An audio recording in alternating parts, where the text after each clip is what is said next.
Hello and welcome to the Film Ireland podcast, celebrating filmmaking, storytelling and cinema across the island of Ireland. Today's podcast has been supported by the Screen Ireland Stakeholders Fund, and we are delighted to be joined by writer-director Dave Byrne, whose debut feature Sunphlowers is in cinemas on the 26th of September. So have a listen to the trailer here.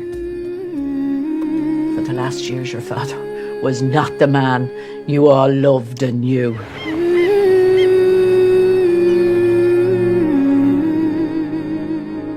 He was cruel, hurtful. Don't make me look stupid, Eva. Don't be silly, Mum. You look beautiful. Express yourself, my budding Da Vinci's. Paint what nature means to you.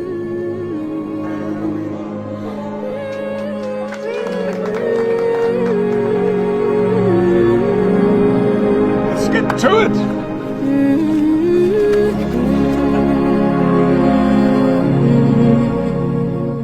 They will come after your assets. The farm, our house. Jesus Christ, Tony. Can you not leave me alone for 5 minutes? What do you want? I don't care what you believe. He was far from a perfect man. Get the fuck away from that door! Get your hands off me! I told you!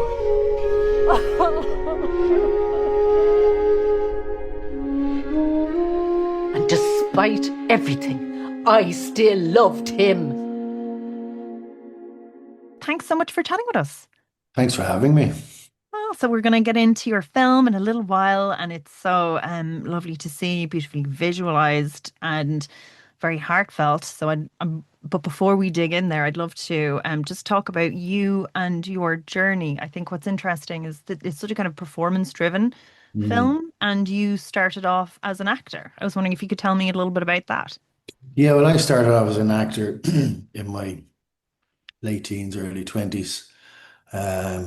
Did about 3 or 4 years of it before I decided that I can't spend my life relying on other people to give me work. So I started to become the creator of the work, and then gave myself work in that process. So yeah, that was up, I think I 23, I think 22, 23, I stopped and started moving into kind of the theater end of things, kind of producing, directing, all very small scale, very fringy stuff. And initially, what was it that brought you into the world of acting, or what was it that kind of drew you to that type of storytelling? Well, it is a funny story. It's not really, it's a funny-ish story, but I got into it accidentally. I was a young teenager and I was lost and a bit wayward. And my father stopped at a bus stop one time to give this guy a lift that he knew. And he said, "What are you doing?" And he says, "I'm just up teaching a load of kids how to act." He says, "Jesus, you wouldn't take my young fella, would you? I don't know what to be doing with them." So that's how I got into it. I just went up and I started acting as a kid in a kind of local theatre, and then I just got the bug for it, and then stayed with it and went on and trained in Stanislavski, trained in classical mime, Commedia dell'arte, did voice training. And then I went on then, obviously I used to teach it as well. I used to have a lot of acting schools, and stayed in theatre up until about 2006. And then I moved into television. And television was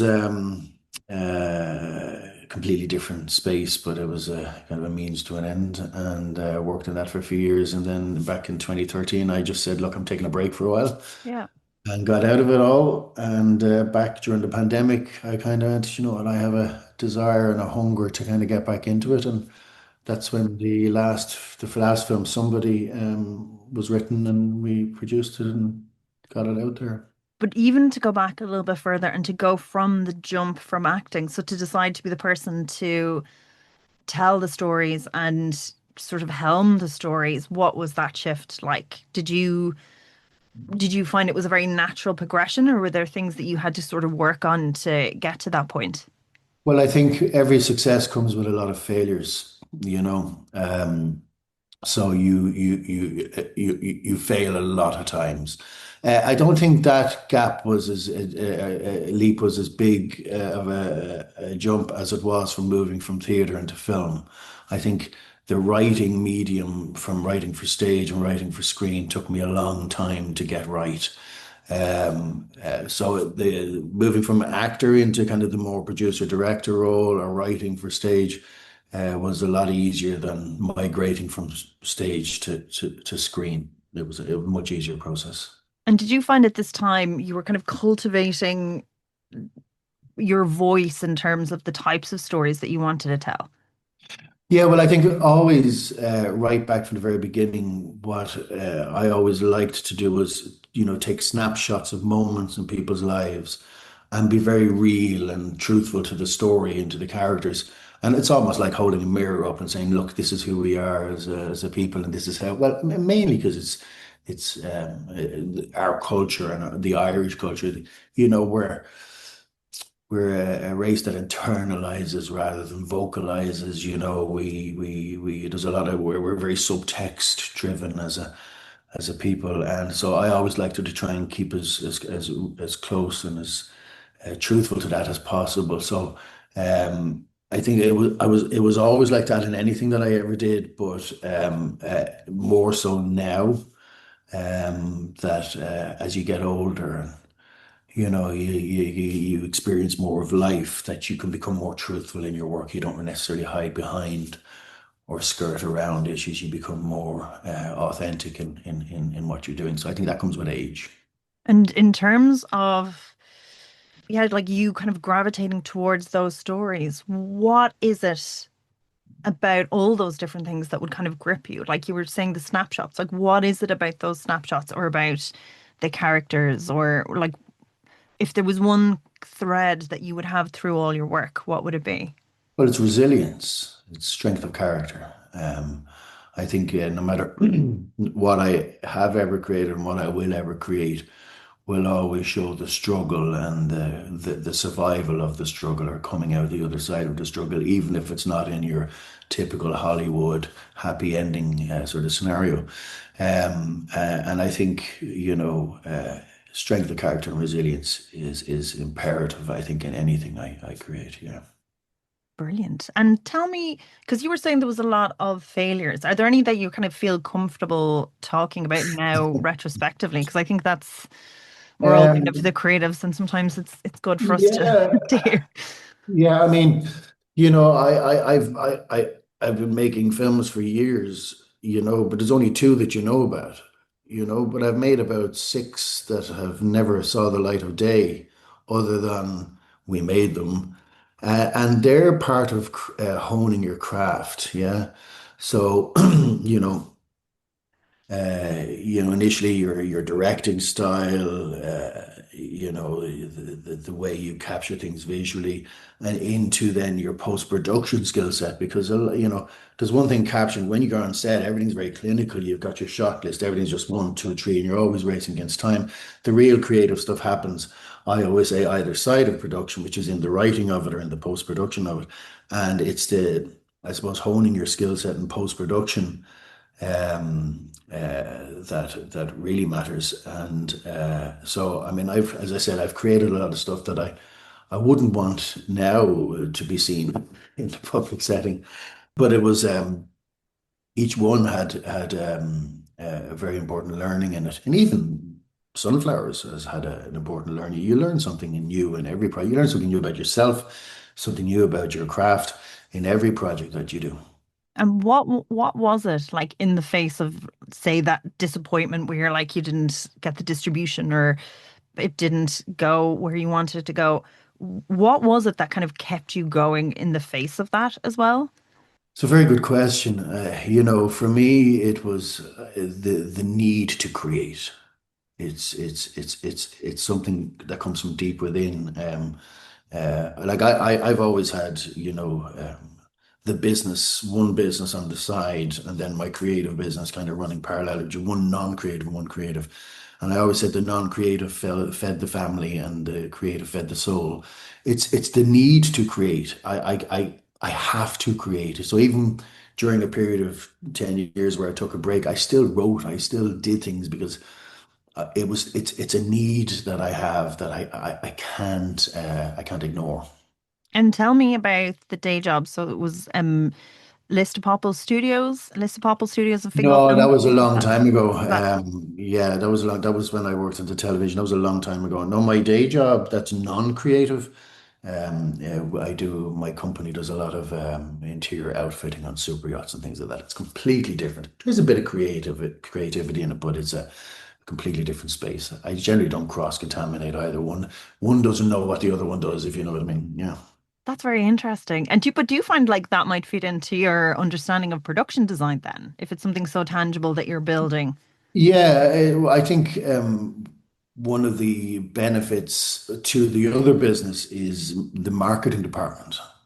You creating content and doing I think that that business benefits greatly from this business, the creative business.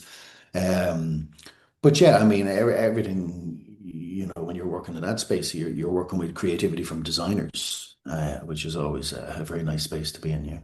That's it's just very interesting. And I wonder as well, is there some element of the visualization that would be a similar, like you go into a space and you are imagining. Yeah. Like I know you have software that does it, but there is that bit where you do have to kind of like create things that aren't there and build them Yeah, up well, in your mind. it's nice. I mean, at the end of it, I can't take credit for the beautiful work that my team do. I'm only the guy in the background. But when you walk into a space after they finished, it is stunning. I mean, I mean, this is a different world. Super yachts, interiors is a different world to the world I live in. Yeah, so it is nice to walk into those settings and kind of realize the work that's actually been done. You A- know. And are there any sort of parallel elements, like, like pitching for work or, meeting new clients, potential clients? Like, are there any similar sort of skills that you build, or is it just totally separate? It's completely different business model. In film, you're only as good as your last gig. In that space, work perpetuates more work. Yeah. But here when you finish a creative project, you're starting from ground zero again, getting the meetings. So it's a different sell because you're using pretty much taxpayers' money to make a film where you're using clients' money so it's easier, I suppose, to access the revenue streams from the commercial world more so than the creative world. And tell me about somebody then. What was your process like working Somebody with? was interesting because during the pandemic, there was a very good friend of mine, Sean, who's one of the exec producers on both projects.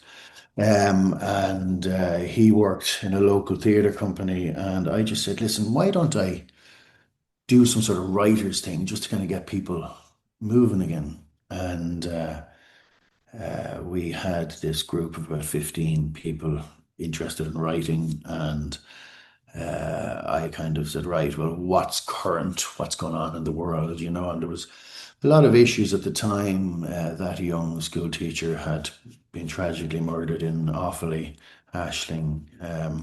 And so women's safety became a big, because it was 15 women in the group and two men. So there was, women's safety was a big issue. The challenges around kind of the forgotten generation in Ireland, which is your 20 somethings, yeah.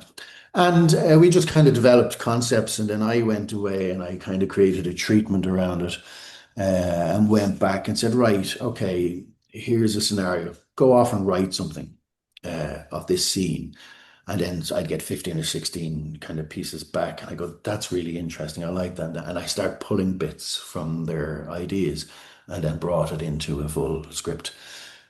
And then we put it into production in 22, I think it was. And it turned out to be a lovely film, a lovely little film, which is on Amazon Prime. Um, but yeah, so that was kind of the process behind it. And it was a very interesting experiment and it worked really well. And where did you get the resources to go and shoot it? Well, the local authority, Fingal County Council, funded that one. It was a very low budget. I put a bit of money into it myself, and so did the theatre company. But it was low budget, and that's how we kind of financed it at the time. Uh, really difficult, really difficult. Yeah. Now, tell me about where the idea for Sunflowers came from. Yeah, so when we worked on somebody, Anne McCrudden, who plays Catherine in Sunflowers, played a supporting role in somebody. And after I'd finished, because she's a really, really beautiful actress, and I said, I'd really like to work with you again, Anne. So I had an old script that I'd written many years ago, and I kind of presented it to her, and she wasn't feeling it. And I said, okay, I want to do something that represents the age demographic, that kind of 60s to 70s age group, what's going on in their world. And I wrote the first scene of the film, which is where she's in the glass house and she sees her husband dead. And I wrote that 2 pages and I sent it off and she says, what should I get at? And she goes, oh my God, I love the start of that. And then that was it. And so I just kept writing it. And then I'd sometimes throw it over to her and say, Anne, would a woman of your age say this? Would a woman of your age do this? And she was like, I don't know, maybe she would do this. So it was a tiny bit of collaboration on it, but it was written for her specifically because I wanted to um, create a project that it was for that age demographic that because they are quite underrepresented in film. Now there's been a And few, they're the people that go to the cinema the most. and they're the people and the ones with the money, the ones Yeah, with the money to pay for the cinema, yeah. yeah. And it it it turned out as beautiful as I thought it would. I was really pleased with it. I'm very proud of it. I know I said earlier on I'm tired looking at it, but when you watch something 100 times, you're going to be tired looking at it.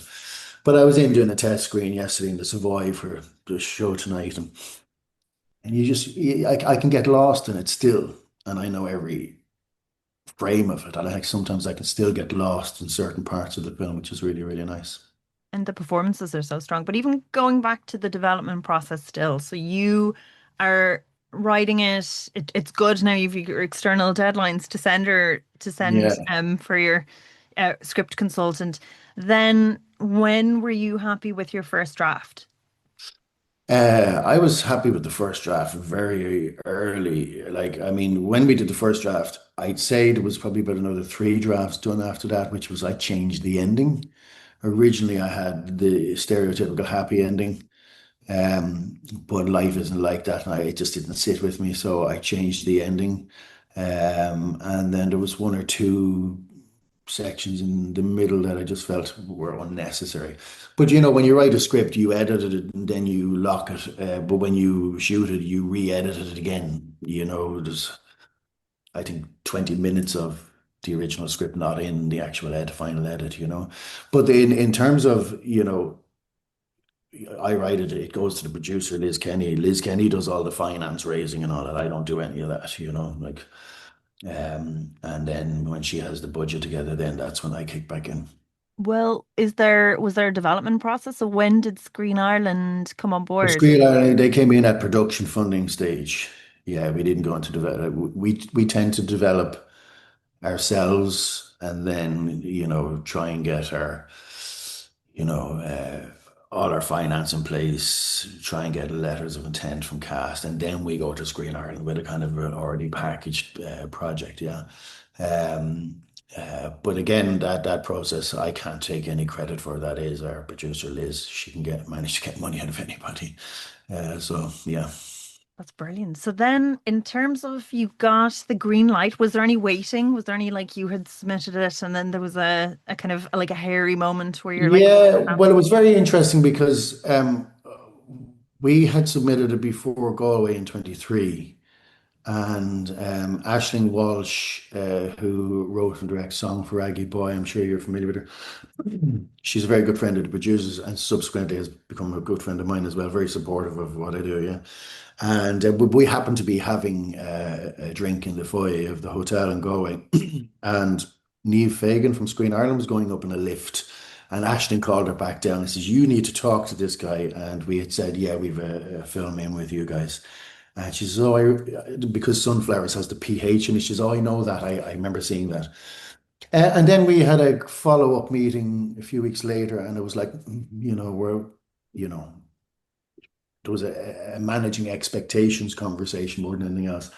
And she said, look, if the script is strong, they will back it regardless. And I was in Dubai actually, and I got a call from Liz to say in the August time to say that actually they've actually agreed to fund it. And Screen Ireland had been brilliant, actually, better than I ever thought they would be, because even at a certain point, we wanted to increase the funding for various reasons, and they backed that. They actually upped their funding and backed it, and they basically held our hand all the way through the process. And especially Niamh Fagan, who was their exec for Screen Ireland, just phenomenal, like phenomenal support, encouragement, because it is hard, as you know, making films can be a lonely place at times, and just having that voice in the background going, Dave, this is normal. Push on, you're doing good, you're fine, you know. So that support was great, and I couldn't fault it, to be honest.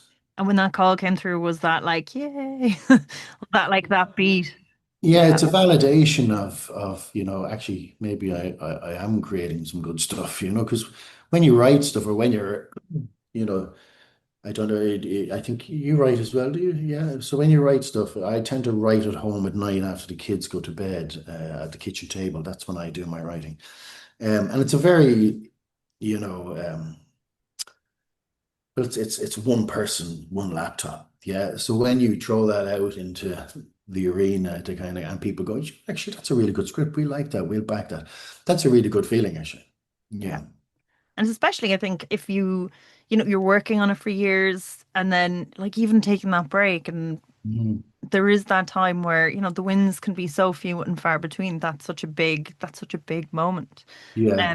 Then in terms of, like starting to prep, starting to get everything in place, was there any shifts? Did anything have to change? Because you were saying like you did need to up the budget, but were there any kind of like elements along the way that that process maybe interfered with or shifted a little bit for the better or worse?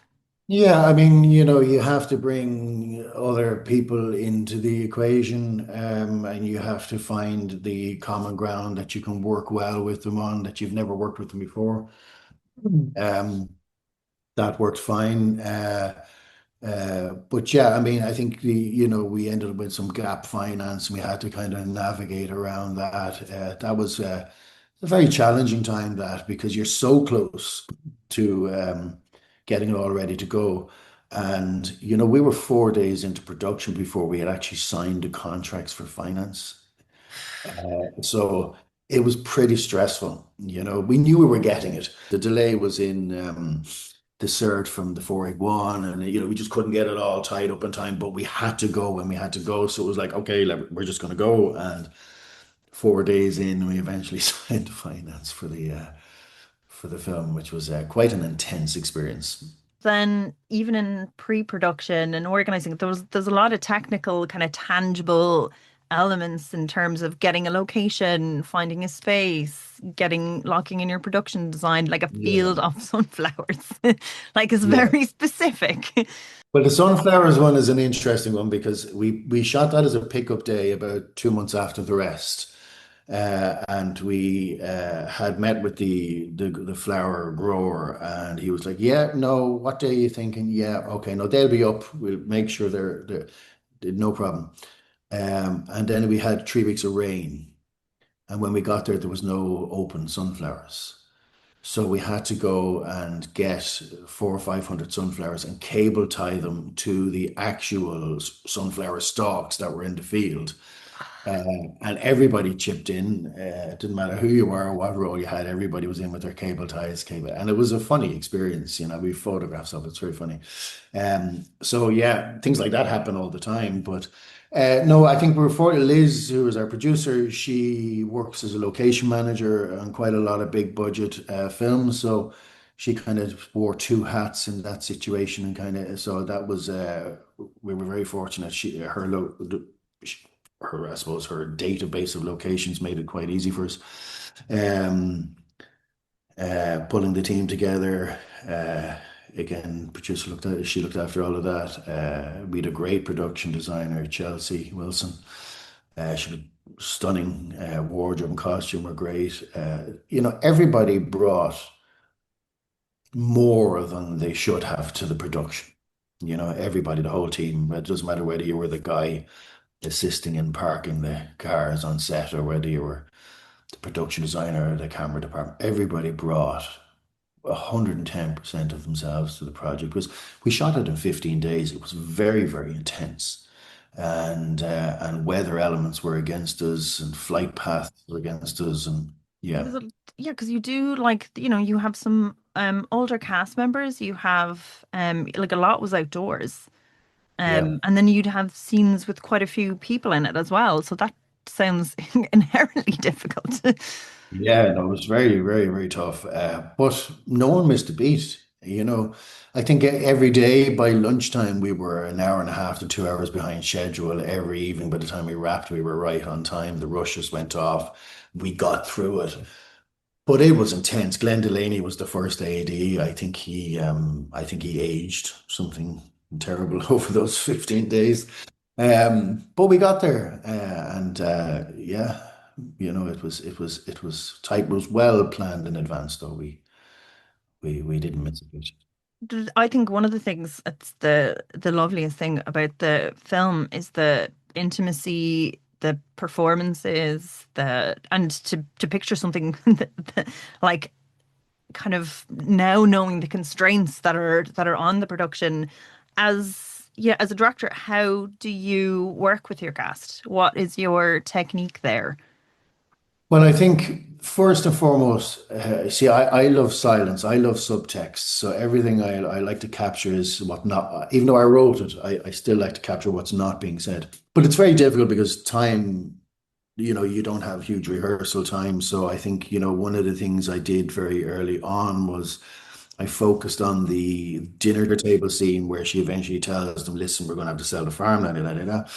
So I focused on that as being the kind of rehearsal setting. And then I scheduled each of the family to come in at different times. So Anne, who played Catherine, she was there all the time. And then I'd scheduled the three kids to come in separate. And I just say to them, look, guys, we're going to get authenticity is really important here. We're going to get out of this what we put into it. So what I propose is that I'm going to leave the room. I want you two to share something very personal about yourselves that only you two will ever know. And then when I come back in, let's just rehearse the scene. So we did that. We did that with the three kids, and then during the shooting of it, I might say, remember that thing that you just told each other? Can you just remember that now while you're delivering that line? And so we were able to use a sort of a more personal connection with the actors. And fairness, they all bought into it and they all kind of gave honestly of themselves. So that was just how we established the sort of dynamic and the sort of connection of the siblings and the connection of to the mother. Um, Outside of that, we had very little time for rehearsal. It was just about, okay, we do a dry run of it. And then, we'd bring the crew in, the crew would watch it, and then we'd kind of roll it. But they were very well prepared. The actors were. They came to set very well prepared. Brilliant. And in terms of then like wrapping and going back with the footage, because you were saying like a lot of what you were working on as well was the post-production skills and like what was the your first instinct seeing your first rough cut and like were there elements then in the edit that changed? Yeah, I mean, initially we did the first cut as per script. Clearly, it was too long, and it needed to be the structure needed to change a bit. I think in the initial draft of the script, she finds him dead, but a lot happens between then and the time we see the funeral, for example, where once the producers kind of got a look at the first go, it's like, no, no, we need to get that funeral much quicker. Let's move that up. So all of a sudden then you're restructuring, you're rebuilding the scenes. So that was interesting. That was an interesting, and normally, you'd kind of be like, oh, once you get a load of people in a room, they're all going to have something to say. But in actual fact, the critique uh, for every time we did a cut actually helped, really did help the structure of the film and helped it flow better. And so that was a collaborative approach between Screen Ireland, her own internal team here, and it worked out really, really well. Yeah. And in terms of then when like the composition, the music score is just beautiful. Yeah. Like are you editing to something before you bring in your composer? Like how How are you finding those like emotional beats of the film? Yeah, so I work very well with the composer. We know each other a long time. So he was actually writing music before we even edited. I remember talking to him. We got Sibel to sing, a young Irish singer, to sing the title track, and I had made that decision 2 years ago. So for him to write the music, her to put the lyrics to it and sing. But he'd already started writing music from reading the script. He said he was playing around with some ideas, and then we would have to bring in some temp tracks at certain points because he wouldn't have scored the whole thing until he saw the film. But certainly some of the key scenes, like the funeral scenes where she breaks down in the field, they would have been written actually before the first cut was even finished. And then everything else then would have been some 10 tracks that he would have worked to. Yeah. Brilliant. But Joe's great. Joe, I mean, he's a fabulous composer. We work very, very well together. And he understands, he gets it. Getting it ready for Galway, was that always the aim to have a premiere there? Was like, were you on a deadline or was it sort of, were you waiting patiently to get to watch it with an audience? No, we kind of had it finished in January, I think, and we were able to submit it shortly afterwards. Um, but it was always our intention to screen and go first because, the releases, the first release, theatrical release is in Ireland, and then after that it goes to the US. So we wanted to kind of keep the focus in Ireland, and use Galway as we consider Galway as the place where we actually made the connections to raise the finance. It made sense for it to bring it back there and actually premiere it there. And the team, Maeve and the guys there in Galway, they're great. Yeah, they're brilliant. They're so nice. Then, did you have distribution already on board then? So, like, when did they come on board? But distribution is a really, really difficult part of this process. We were kind of somewhat creative in how we approached it because there's only around four or five distributors in Ireland, and a lot of them have recently become production companies as well, and they're producing their own content. So it was very, very difficult. We found distribution extremely difficult. So we had previous kind of dealings with Owen Burke from TARF, but Owen focuses on international sales. He doesn't focus on Ireland. But he kind of worked with Anna Lavery, who's a publicist, PR person who has a strong knowledge of distribution.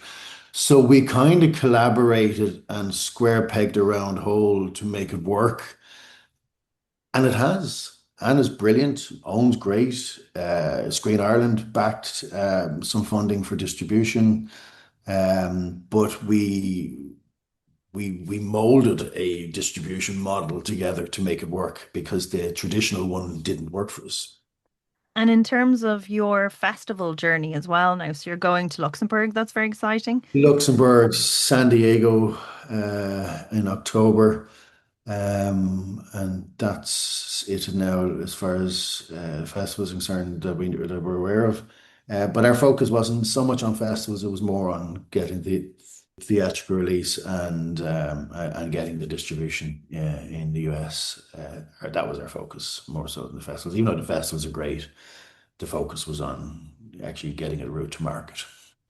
And did you find it? So this, like, did you do elements of that with somebody, or is this sort of your first, like, time going down that route of, like fully fledged doing a marketing strategy? Yeah, well, we did the distribution through Amazon Prime, through Media Creative Partnership in the UK for somebody, but somebody had no budget. You need money to promote a film. That's just the hard facts, the hard reality of it. So with no budget, it had its platform on Amazon Prime, and it didn't do huge numbers, but it's still every quarter I get a report in, and a couple of hundred people have watched, and that's a couple of hundred people more than would have watched it had it not have been Amazon Prime. But the model for somebody was proof of concept of creating something, producing it, doing the festivals, and getting it a route to market.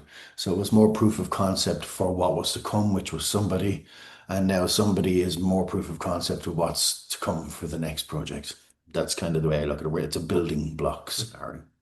So were you prepared? Like, like, do you know, 'cause the marketing and distribution element of filmmaking, I think just, it's a very different set of like work that you have to do, things that you have to deliver.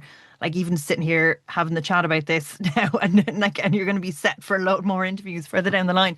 Yeah. Like, were you mentally prepared for that, or was it a bit of a baptism by fire going through Baptism everything? by fire. Yeah, definitely. I'm definitely a more learned man coming out the other side of this than I was going into it. From every aspect, from government funding, how 481 works, how Screen Ireland funding works, how it all pieces together in that model. Because that was my first time. This is the first Screen Ireland funded project I ever had. Right through to, okay, well, we've made the film. Well, what happens next, Screen Ireland? Well, go get distribution. Okay.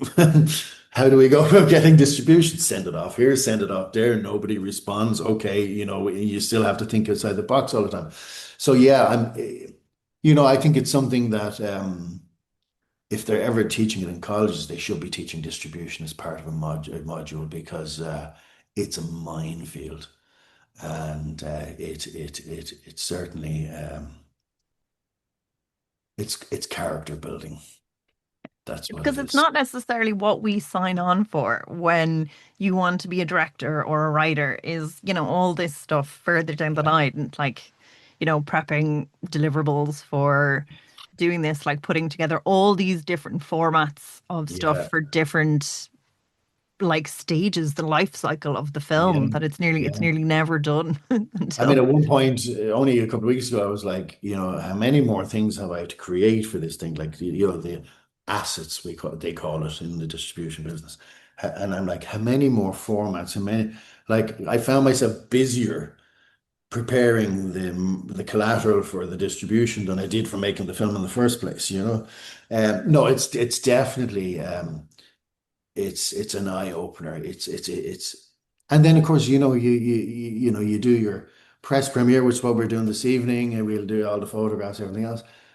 Radio adverts, blah blah blah blah blah, interviews, critic reviews, and then you're still not guaranteed that anybody's actually going to go buy a ticket to watch the film. Like, so it could still flop after about 4 or 5 days in the cinemas. Pull it, you just don't know.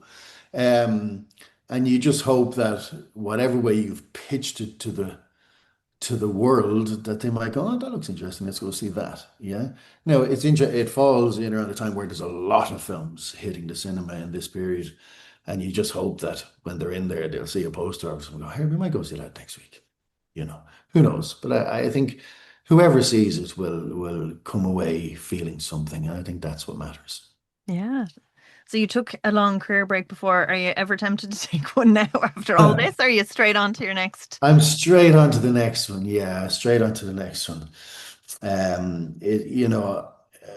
They say it's like giving, childbirth. You forget the pain after 10 minutes. I don't know. Yeah, I don't know because there's a lot of rearing in children after childbirth, and that's a lot of pain too. Yeah, so I think film, and making films and parenting are pretty much as tough as one another. That's my soundbite for this one. Yeah, but yeah, it's a vocation. If you have to create, you have to create. It's as simple as that. There's not a whole lot you can do. You just have to do it. And so tell us about what's next on the slate. Well, the next project the next project we're working on is a project called Erin, and it is a psychological thriller with the heart of drama in it. That's the only way I can describe it. It tackles the serious issue of postpartum psychosis, and it spans from kind of 1960s to present day, and it looks at how difficult it was for young mothers back in the 70s and 80s who were going through these sort of psychological problems post birth, and how they nobody knew anything about them, so how they snowballed and how they manifested into life. And it's quite a dark, kind of dark film. And a period piece then. Yeah, It's a it's a period piece. completely different Yeah. genre, different You think it wasn't hard subject enough. matter. Yeah. Yeah, yeah. So Yeah. it's totally, totally But different. you know, it's funny when you think 1980s or 1990s, yeah, how we classify them as period pieces now, because it only seems like yesterday when we were there, but they are period pieces, yeah. But this is a really, really heartfelt, edge of the seat, and very moving body of work. And I can't talk about who we want to cast yet, although we have. Provisionally kind of locked that in already. But yeah, if we can get this off the ground, it's going to be a phenomenal film. Yeah, Brilliant. That's yeah, really really exciting. pleased. Yeah. So were you selling that in the marketplace in Galway? I was, Yeah. yeah, yeah, and we've already had, in fairness, a couple of bites back from the conversation. So that's why I'm quietly confident we might be able to do this. Yeah, but that, yeah, as you know yourself, this process is very slow. Yeah, and but we're hoping if we can pull it all together, or if my producer Liz can pull it all together more so than me, is that we can go into production sometime in July of next year. God, that's so But we'll exciting. see. So the next fly, you'll be missing that one and you'll be busy out. Yeah, yeah, that's it. And then the one after, hopefully it'll be in it. Yeah, Oh, fabulous. yeah. And in terms of, so you were kind of like this whole process was a big baptism by fire, especially if you guys were so hands-on together in Mm. terms of that production. Like, what would have been the key skills that you didn't know you were going to pick up coming out the other end then? Ooh, that's another interesting question. In terms of production, pre-production, post-production, that's all fine. I think uh, having to accept certain critique is probably a very difficult thing for a director to do, or somebody who likes to have control over the whole process. Um, and listening to other voices in that process. That's because, you know, when you're dealing with funding bodies, they have a say, which is something I wasn't used to, but adapted quite well to it, I think. It's the distribution side of it. It's what happens after the film is made. That's the part that has really opened my eyes, and I've learned a huge amount from. And in fairness to Owen and Anna, you know, they're they're great guys. They know what they're at, and they've been patient with me as well along the way too. You know, which is great. There were more But yeah, assets, more assets. more assets, yeah. No, I mean, you have to trust, you know, as I always say, you don't bring people in who know what they're doing to tell them what to do. You bring people in who know what they're doing so they can tell you what to do. And um, proof is in the pudding. It's having its theatrical release, and that's something that either myself or Liz could not have done without the support of Anna and Owen from TARF. And so that has been a huge learning curve for us, yeah. Massive. Brilliant. Well, everyone support Irish film. Go see it in cinemas, and yeah, just to kick out the low notes. But I just think the performances in this were just stand out as well. Like they were so intimate, so beautiful. What a I think it's just like a gorgeous kind of quiet film that you just sit in and enjoy. But yeah, so are you pleased? Are you glad now? Or are you ready to do it all again tomorrow? Yeah, well, maybe not tomorrow, but no, you're right. I mean, you know, Anne's performance was outrageous. I mean, you can just, every nuance of her performance was superb. But there was no weak performance in it. That was one of the things, like even down to the shopkeeper, you know, kind of going, oh, here's your one counting our money. Everybody really delivered, yeah.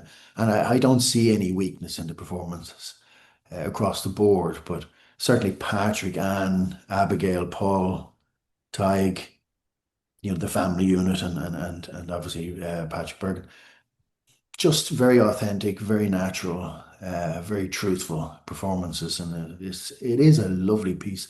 And you know, it doesn't matter whether you're in your 60s or 70s, that you don't need to be in your 60s and 70s to identify with these characters. Everybody has lost a parent, everybody has lost a brother or a sister. You know, we've all experienced grief in some form and how that manifests itself. And I think, you know, it doesn't matter what kind of stage in life you're at, you'll take something away from it. You'll identify with one of the characters somewhere along the way. Brilliant. And thank you so much for chatting with us. No, thanks a million. I'm really pleased to come on, and best of luck. And thank you so much for listening. So make sure to rate and subscribe on Film Ireland wherever you get your podcasts, or head on over to filmireland.ie where you can subscribe to our newsletter.